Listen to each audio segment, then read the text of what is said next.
Thank you, Mr. Chairman. Thanks, Senator Cantwell. And if you want to make your letter available to other members of the committee, I'd be glad to join you myself. Thank you. And Thank you. thank you for suggesting it. Thank you. Senator Lee. Thank you, Mr. Chairman, and thank you, Ms. Haugen, for joining us this week. It's very, very helpful. We're grateful that you're willing to make yourself available. Last week, we had another witness from Facebook, Ms. Davis. She came and she testified before this committee, and she focused on, among other things, the extent to which Facebook targets ads to children, including ads that are either sexually suggestive or geared toward adult-themed products or themes in general.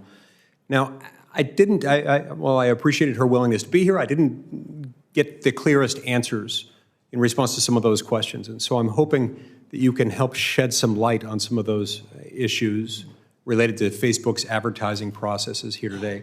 As we get into this, I want to first read you a quote that I got from Ms. Davis last week. Here's what she said during her questioning. Quote, "When we do ads to young people, there are only three things that an advertiser can target around: age, gender, location. We also prohibit certain ads to young people, including weight loss ads. We don't allow tobacco ads at all, meaning to young people. We don't allow them to children.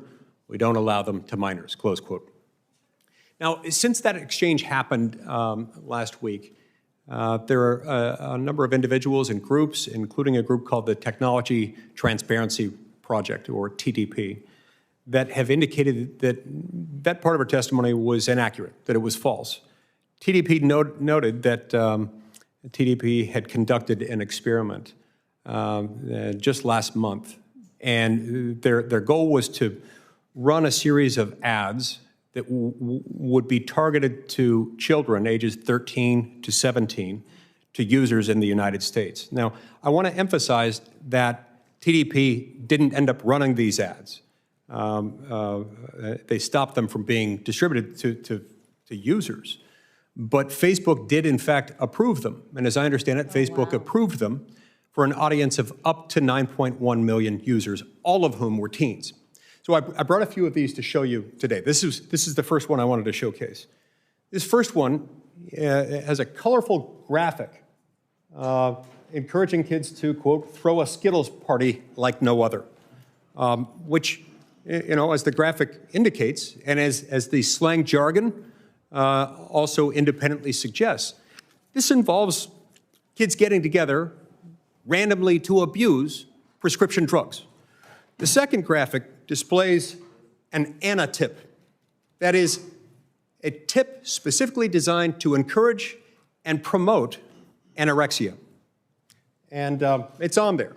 Now, the language, the Anna tip itself, independently promotes that. The ad also promotes it, insofar as it was suggesting these are images you ought to look at when you need motivation to be more anorexic, I guess you could say. Now, the third one invites children to find their partner online and to make a love connection. You look lonely, find your partner now to make a love connection. Now look, it'd be an entirely different kettle of fish if this were targeted to an adult audience. It is not. It's targeted to 13 to 17-year-olds. Now, obviously, I don't support, and TTP does not support these messages, particularly when targeted to impressionable children. And again, just to be clear, TTP did not end up pushing the ads out after receiving Facebook's approval.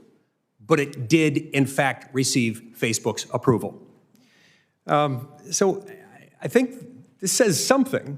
One could argue that it proves that Facebook is allowing and perhaps facilitating the targeting of harmful adult-themed ads to our nation's children. So could you please explain to me, Ms. Haugen, how these ads with a target audience of 13 to 17-year-old children, how would they possibly be approved by Facebook? And is AI involved in that? I did not work directly on the ad approval system. What was resonant for me about your testimony is Facebook has a deep focus on scale. So scale is, can we do things very cheaply for a huge number of people, which is part of why they rely on AI so much. It is very possible that none of those ads were seen by a human. And the reality is that we've seen from repeated documents within my disclosures is that Facebook's AI systems only catch a very tiny minority of offending content. And best case scenario, in the case of something like hate speech, at most they will ever get 10 to 20%. In the case of children, that means drug paraphernalia ads like that. It's likely if they rely on computers and not humans, they will also likely never get more than 10 to 20% of those ads. Understood. Mr. Chairman, I've got one minor follow-up question. It should be easy to answer. Go ahead. So, while Facebook may claim that it only targets ads based on age, gender, and location, even though these things seem to counteract that, but let's set that aside for a minute, and that they're not basing ads based on specific interest categories. Does Facebook still collect interest category data on teenagers, even if they aren't at that moment targeting ads at teens based on those interest categories?